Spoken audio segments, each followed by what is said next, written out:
आज हम जानेंगे उस महान ऋषि की कथा जिनका नाम सुनते ही देवता भी सावधान हो जाते थे। वो ऋषि जिनके क्रोध से इंद्र का वैभव नष्ट हो गया, वो ऋषि जिनके एक श्राप ने समुद्र मंथन जैसी महान घटना का मार्ग प्रशस्त किया और जिन्हें भगवान शिव का अंशावतार माना जाता है। वो थे महर्षि दुर्वासा। पुराणों के अनुसार एक समय ब्रह्मा और भगवान शिव के बीच तीव्र विवाद उत्पन्न हो गया। उस समय भगवान शिव अत्यंत क्रोधित हो गए। उनका क्रोध इतना प्रचंड था कि देवता भयभीत होकर वहां से भाग गए। माता पार्वती ने भी शिवजी से कहा कि उनका यह क्रोध समस्त लोगों के लिए अशांति का कारण बन रहा है। तब भगवान शिव ने अपने उस भयंकर क्रोध का एक अंश ऋषि अत्रि की पत्नी माता अनसुया को प्रदान कर दिया। समय आने पर माता अनसुया ने एक पुत्र को जन्म दिया।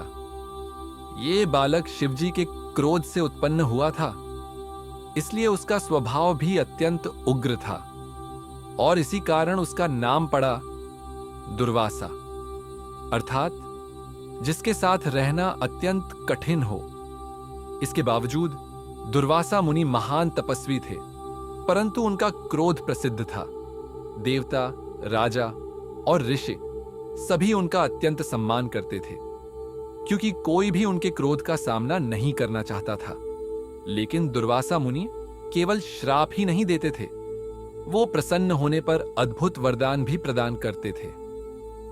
महाभारत की एक प्रसिद्ध घटना है। राजा कुंती भोज के महल में एक दिन दुर्वासा मुनि अतिथि बनकर आए। राजा ने अपनी पुत्री कुंती को उनकी सेवा का दायित्व सौंपा। कुंती ने पूरे समर्पण के साथ उनकी सेवा की। दुर्वासा मुनि कभी भी भोजन मांग लेते, कभी रात में और कभी असामान्य समय पर। फिर भी कुंती ने कभी शिकायत नहीं की। उनकी सेवा से प्रसन्न होकर दुर्वासा मुनि ने कुंती को एक दिव्य मंत्र प्रदान किया। उस मंत्र की सहायता से किसी भी देवता का आह्वान किया जा सकता था। इसी मंत्र के कारण आगे चलकर कर्ण और 5 पांडवों का जन्म हुआ और इस प्रकार दुर्वासा मुनि का वरदान महाभारत की कथा में अत्यंत महत्वपूर्ण सिद्ध हुआ। अब सुनिए वो घटना जिसने देवताओं का भाग्य बदल दिया। एक दिन दुर्वासा मुनि को एक दिव्य पुष्पमाला प्राप्त हुई। उन्होंने वो माला देवराज इंद्र को भेंट कर दी। इंद्र ने उस माला को अपने हाथी ऐरावत के मस्तक पर रख दिया, लेकिन ऐरावत ने उस माला को सूंड से नीचे गिरा दिया। दुर्वासा मुनि ने इसे अपमान समझा। उनका क्रोध भड़क उठा। उन्होंने इंद्र को श्राप दिया, तुम्हारा वैभव और शक्ति नष्ट हो जाएगी। श्राप के प्रभाव से देवताओं की शक्ति क्षीण होने लगी, उनका तेज समाप्त होने लगा। इस अवसर का लाभ उठाकर असुरों ने देवताओं पर आक्रमण कर दिया।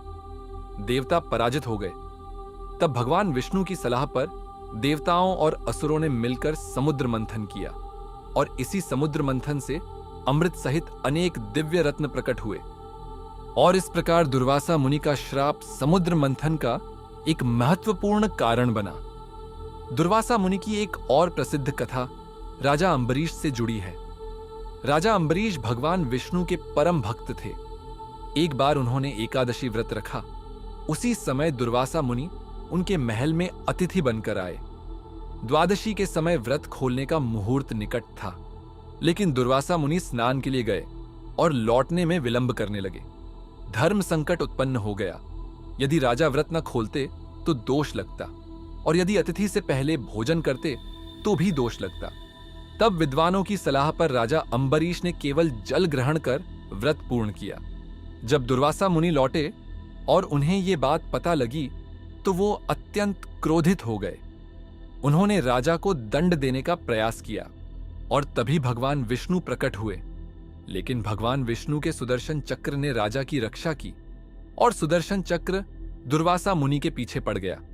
वो ब्रह्मा के पास गए, शिवजी के पास गए, यहां तक कि भगवान विष्णु के पास भी पहुंचे, लेकिन किसी ने उन्हें नहीं बचाया। आखिर में उन्हें राजा अम्बरीश के पास लौटकर क्षमा मांगनी पड़ी। राजा ने विनम्रता से उन्हें क्षमा कर दिया। तब जाकर उनका संकट समाप्त हुआ। दुर्वासा मुनि का जीवन हमें एक गहरा संदेश देता है। अत्यंत महान तपस्या और ज्ञान होने पर भी क्रोध मनुष्य को कठिन परिस्थितियों में डाल सकता है, लेकिन दूसरी ओर सच्ची सेवा, भक्ति और विनम्रता से उनका हृदय भी प्रसन्न हो जाता था। इसीलिए दुर्वासा मुनि हिंदू धर्म के सबसे रहस्यमय और प्रभावशाली ऋषि में गिने जाते हैं। वो भगवान शिव के क्रोध का अंश थे, परंतु साथ ही धर्म और सत्य की परीक्षा लेने वाले महान तपस्वी भी थे। दुर्वासा मुनि के आश्रम भारत के कई स्थानों पर बताए जाते हैं। प्रयागराज में संगम के पास स्थित महर्षि दुर्वासा आश्रम अपनी धार्मिक महत्ता के लिए प्रसिद्ध है। वहीं आजमगढ़ में टोंस और मझुई नदियों के संगम पर स्थित दुर्वासा ऋषि आश्रम भी एक प्रमुख तीर्थ स्थल माना जाता है। गुजरात के द्वारका के पास पिंडारा मंदिर समूह को भी स्थानीय परंपराओं में दुर्वासा ऋषि के आश्रम से जोड़ा जाता है। इसके अलावा कटरी अमेठी कोहना उत्तर प्रदेश में स्थित दुर्वासा ऋषि आश्रम भी श्रद्धालुओं के बीच विशेष महत्व रखते हैं। महर्षि दुर्वासा के आश्रम का उल्लेख भारत के कई क्षेत्रों में मिलता है और हर स्थान अपनी अलग धार्मिक परंपरा और मान्यताओं के लिए जाना जाता है।